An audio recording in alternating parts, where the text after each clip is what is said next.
What's up, YouTube? I know that I have two videos talking about me needing healing, and I just want to share. I just want to share with people why I need healing. It's kind of hot in here. I just came from outside, and it's really warm outside, and I've been running errands and stuff. So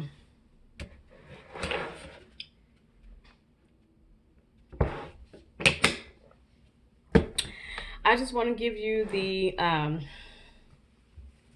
short version of why I need healing. It's kind of different for me because I never really put myself on blast and never put my business out there like that.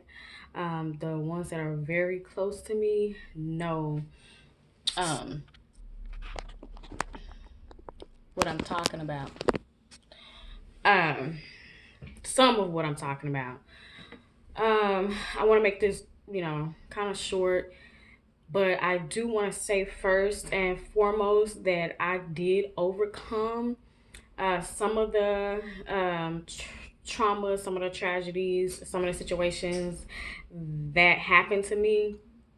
But I don't think I overcame it in a professional way, just, a way of knowing that I have to keep living for me. Because if I don't keep living for me, then no one will. No one will. No one will. Because it was me that happened to. And I know it's a lot of people out there, that have went through with what I went through and never really got help. And some are still struggling to overcome that. And that's the thing. I want to be free. I want to fully, completely overcome the things that I went through. Okay, so here you go. Number one thing that happened to me was I wasn't raised with my mother. My mother gave me to my father at the age of 2 years old because of who she decided to be at that time, which was the street life. She was addicted to crack cocaine, and she made a mistake that cost her some years in prison. So with that being said, I have it's seven of us, and we all were separated like age of 2, 3, 4, 5, 6, 7, 8, straight to the state. But my mom gave me to my dad, and I think two other siblings got to stay with family members. That's number one. Number two, my father died uh, shortly after that. I think I was like in the second grade when he died. So I was left with people um, that cared for me because of, I'm my father's child. Um, I was left with his mother. And his mother and my mom, they weren't the best of friends at all. Um, my mom was kind of hated by them, um, from what I heard and from what I was told and from what I've experienced, because it was a lot of things done out of them not wanting me to be like my mom. It was a lot of statements like, "Oh, she's gonna be just like her mom." I don't even know her, so what are you talking about? Okay, that's number two. Third thing, at the age of 12, I was sexually assaulted on the school bus by an older student. Is maybe like a 2 grades older than me. On the school bus, he fingered me, and all I know that it hurt. It hurt, and I was crying. The bus driver, looked me eye to eye, seeing that I was crying. Another student told him that I was crying for this guy to leave that girl alone. He did nothing. Knowing what I know now, he did nothing. And I figured that he probably was trying to get some after that. So, um, me not knowing what the heck was going on, there was nothing for me to tell because I didn't know what was going on. But the woman that raised me, seeing that I was walking funny, there was something wrong. She said, "You're walking funny. What's wrong with you?" And I didn't know how to respond because she did not have a communication relationship with me as a child. We were not communicating. I was always in my room on a video game, reading a book, playing with dolls, playing with toys, okay, and going to school. There was no communicating, so I didn't know how to talk to her and tell her someone hurt me. So I held that up until the age um, up until now. No one still know that. No one knows. No one knows. So uh fourth thing, the age of 14, I was sexually assaulted again at a charter school by a receptionist. For some reason, he picked and chose me to do this to. Like when we enter the building, we leave our backpacks in the front of the building or whatever, and we check in the front of the, with the receptionist or whatever. This particular day, he hid my backpack from me. And I came in, I think we went to lunch or on a break or something. It was whatever we were doing, we had to leave our backpacks in the front or whatever. So when I came back from a lunch break or something like that, um, I was getting ready to get my freaking backpack like everybody else. And so he was like, wait, I gotta find your backpack. He was letting everybody else go. I'm not paying, I'm not knowing what's going on, what he's doing, what his motive and his intentions was. I'm a child, I didn't know. This guy, come to find out, he was like 21. Okay. So he was like, yeah, you gotta wait. I gotta find your backpack. I don't see your backpack. So I waited, and I was so happy the last person. I'm like, okay, where's my backpack? Everybody else got their backpack. Where is my backpack? He was like, oh, I hid it on the side of the building. I was like, well, go get my backpack. Why did you put it over there? Never mind. I'll go get it. So I'm going to go get my backpack. This dog snuck up behind me and assaulted me. I fought with him. I mean, he pulled my shirt up. He was rubbing my breast and all. And to this day, that kind of bothers me. Like being intimate, I just don't like my breasts to be touched. And what happened to me being fingered like at the age of 12, I don't like sexually. I don't like that. Like in a relationship, I hate it. It's one of my pet peeves now. But touching my breast and fingering me is one of my pet peeves now because of that. So he wrestled with me. He wrestled with me on the ground and stuff, and he began to pull my pants down. I fought him. I struggled with him as much as I could. And as soon as he was getting ready to penetrate, I felt his penis against my vagina. This, by the grace of God, a teacher came around the corner, and he immediately started yelling, "Get off of her, get off of her, get off of her, get off of her. I will kill you, get off of her now." And he kind of hesitated, of doing that. And immediately when he got off of me, I just backed up into the corner. I cried. I could not stop crying. My family was called up there. The police was called. I was just put in a room. And when I was put in that room, I was just crying. I was crying. I didn't know what was going on. Well, what's going to happen to him? What is it? And so finally they put me out the room or whatever. To this day, I don't know if that man went to jail for that or not. but they, you know, it was my family was taking me out of there, and one of my particular aunties, I held a grudge for her for a long time. I hated her for what she said. You know, at the time she was just being silly and ignorant, but she said, I guess it was a conversation. I don't know what the conversation, just was like about. But she said she probably liked it. And if I was the type of person that I I want to say I am or could have been, or of speaking for myself, or even punching her, if I had the mind to do that, I would have beat my auntie up that day. I would have beat the dog crap out of her. I would have drug her out of there, out of that school myself. On my soul, I would. Um, but yeah, she said that to me, and I carried that. That carries so much power. When she said that, that carries so much power, and it was power in the wrong way. I took that, I took it, I took it, and I took it, and I got angry about it. So that's when I started. Um, that's when I started knowing what hate was. I hated her. I hated her more than I hated him.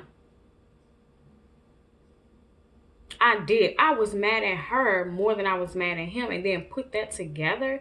Why, why did you do that to me? And why would you say that?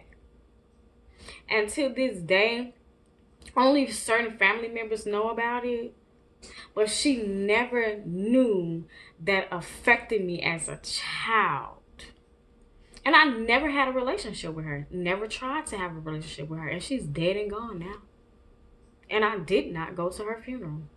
I went to go see her in the hospital to pay my respects.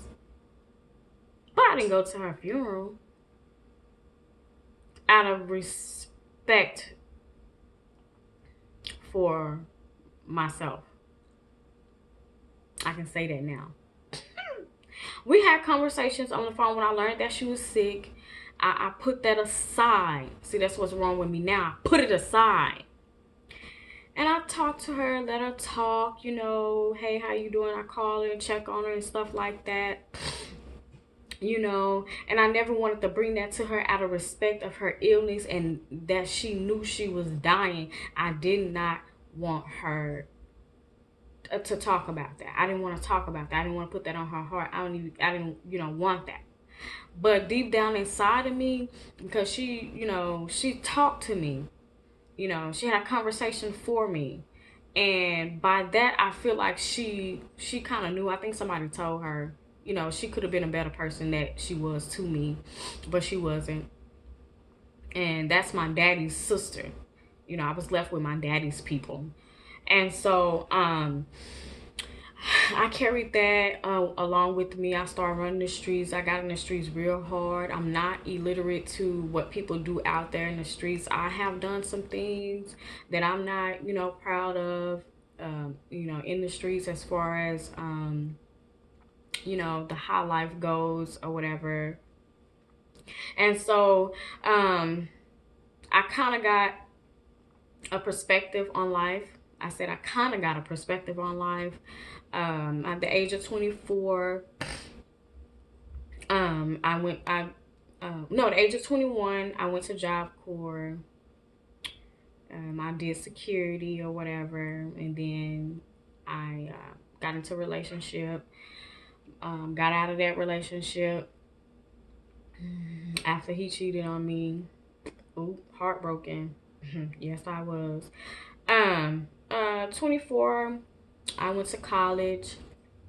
I'm still with my grandma up until now. I ain't never left her side.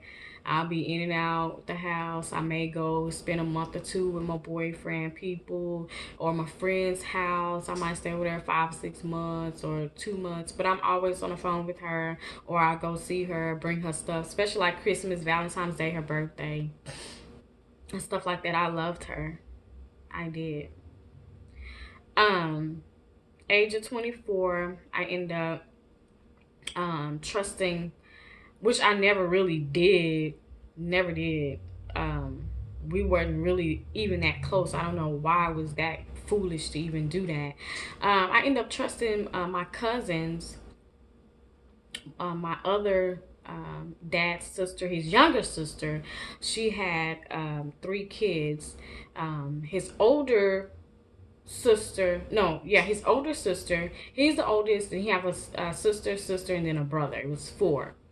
Um, the second oldest, the one I was telling you about that I hated her, she never did have any children, but the third oldest, his baby sister, she had three kids. So I end up listening to her. She had two daughters and a son. I end up listening to, trusting them. I ain't gonna say listening to. I end up trusting them to be in a relationship with this guy. He was looking for, a good woman. He was, I guess they wasn't interested. They said, hey, I probably know somebody that may be interested, but I'm gonna tell you this, and I would never, ever, ever change my mind. All this was a setup. I'm just gonna say it was a setup. This is why I need healing, so maybe I can change my mind about it. So I end up trusting them with this guy. He just got out of prison. I'm like, okay, he's looking to turn his life around. They said he's a good man. They in their relationship, it was the cousin of the person they was in a relationship with.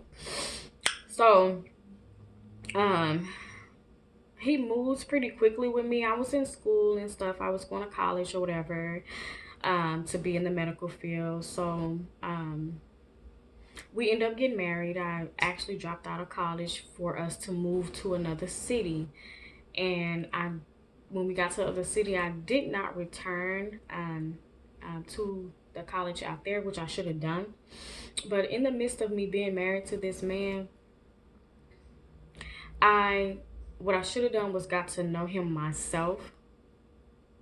I should have got to know him myself, which I regret that.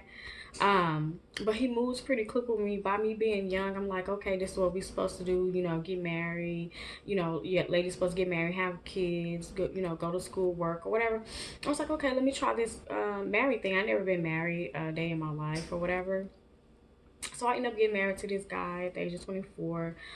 We ended up moving out of town, and that's on, closer to my mom's side of the family, with my mom's people. I met my mom um, uh, at the age of 16.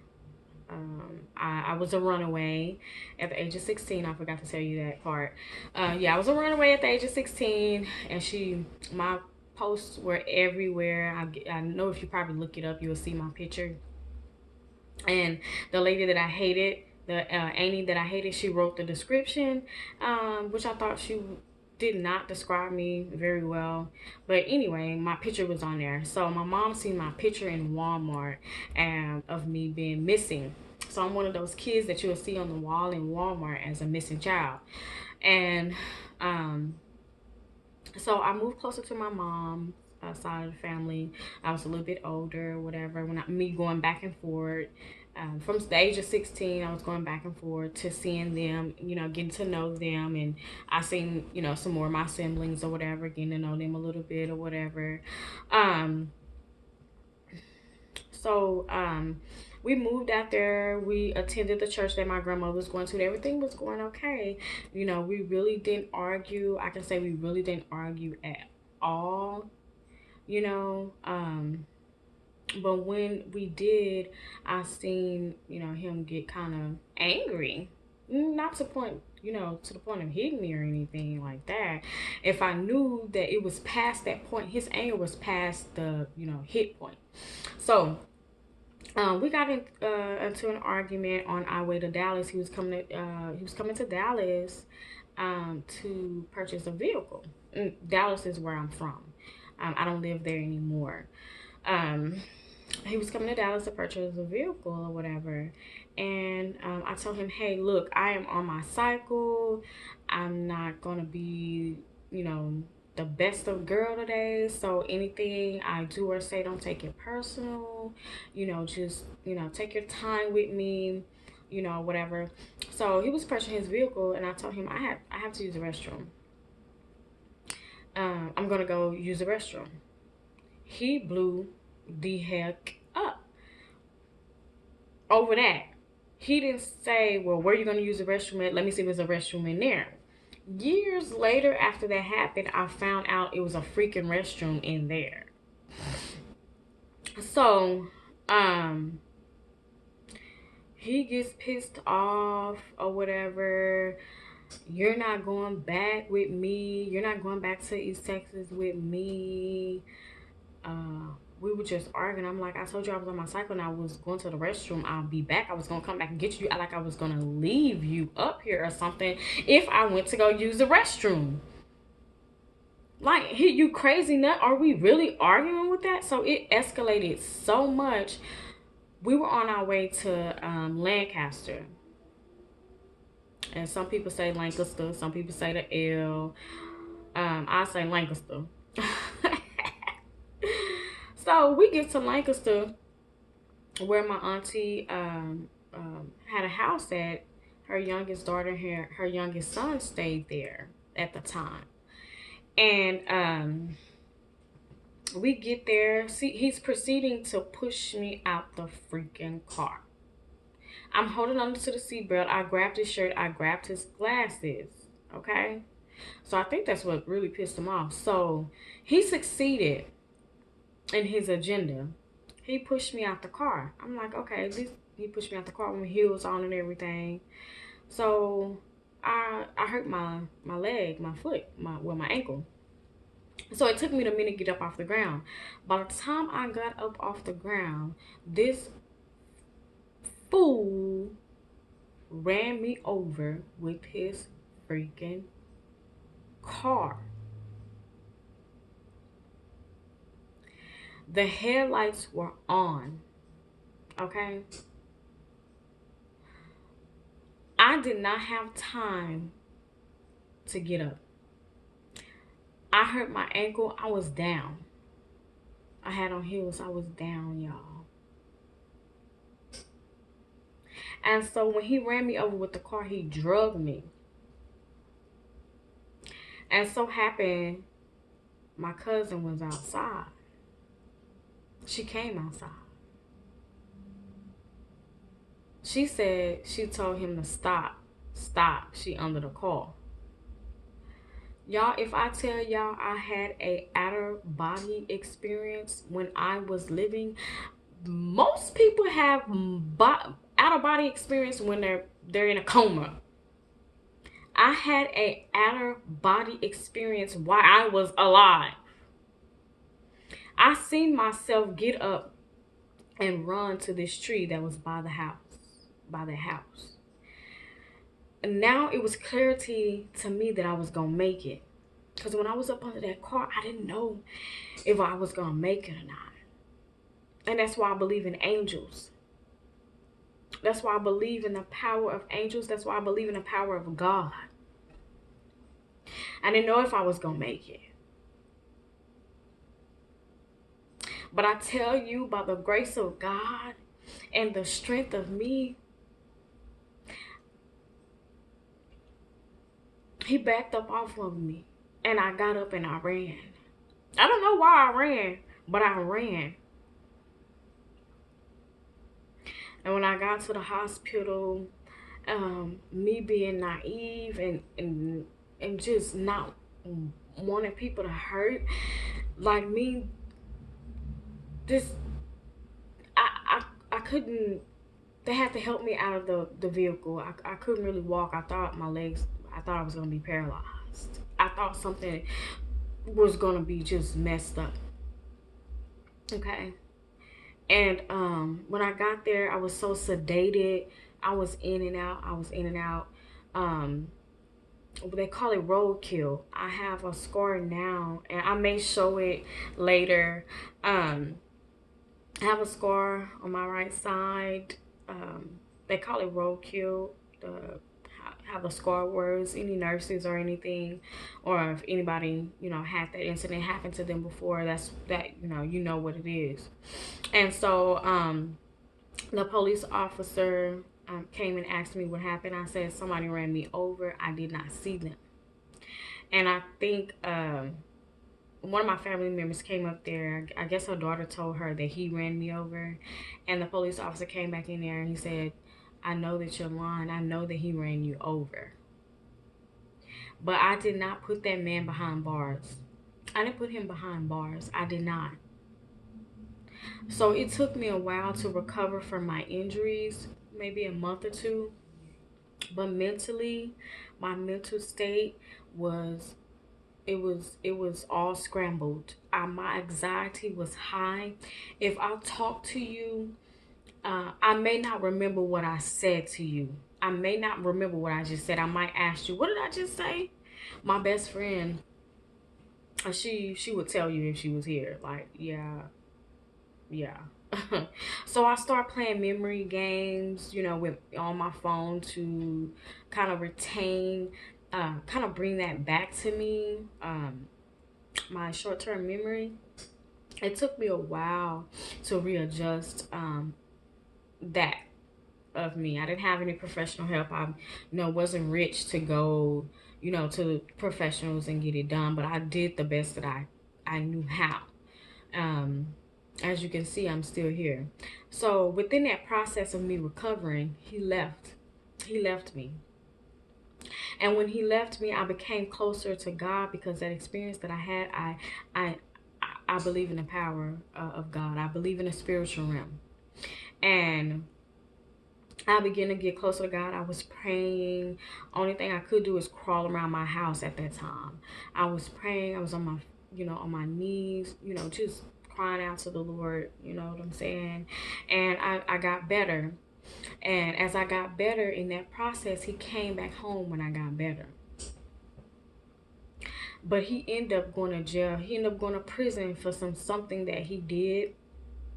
He ended up going to prison for 4 years.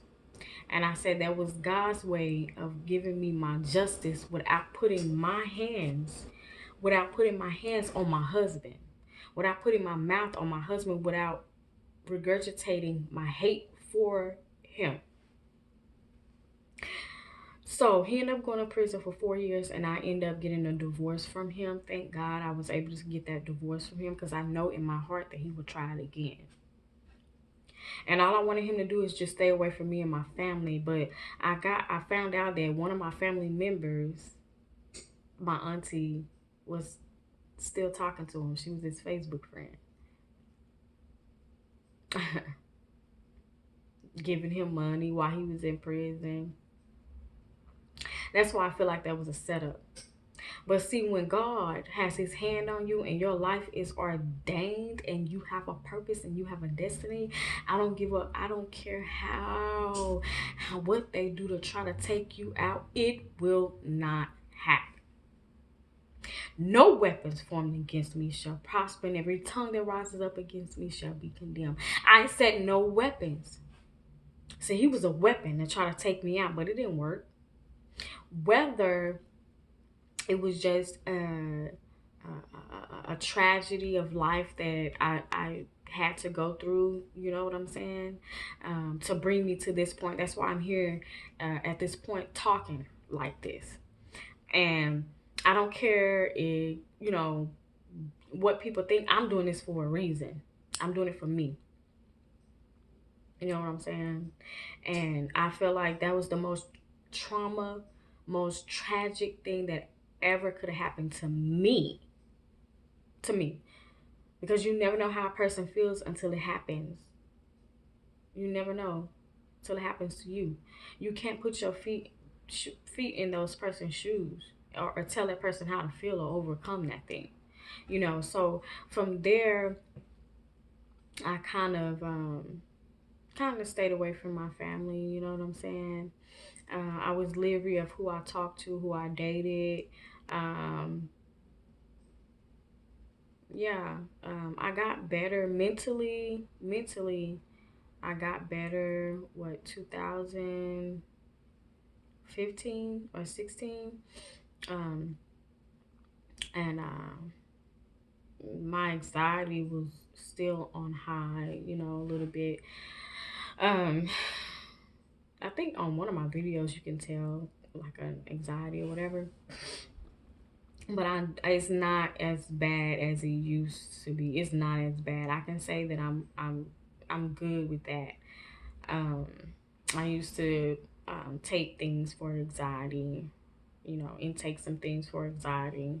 But this is why I'm starting just to make these videos about healing, is because of that. Those things that happened to me were very traumatizing to me as a child and as a young adult. Very traumatizing to me, and I just want to overcome those things. I something I learned about myself. I hold stuff, and I never was honest with myself until today.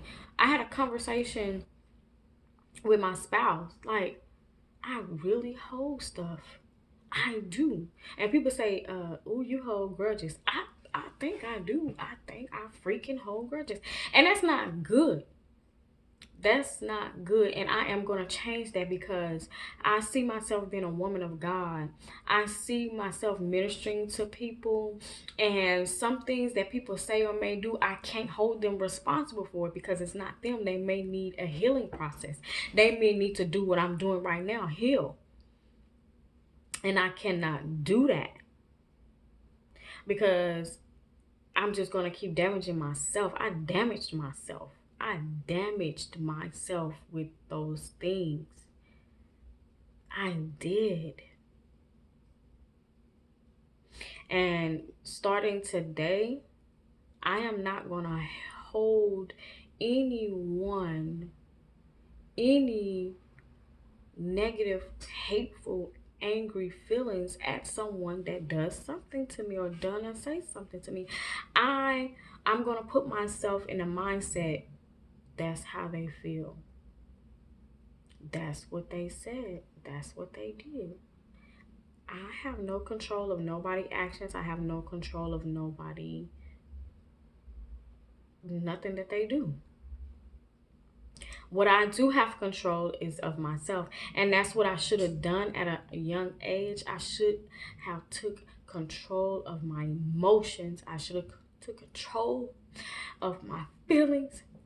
I should have took control of that, and I thought I did, but I didn't, because now I'm over emotional. I'm over angered.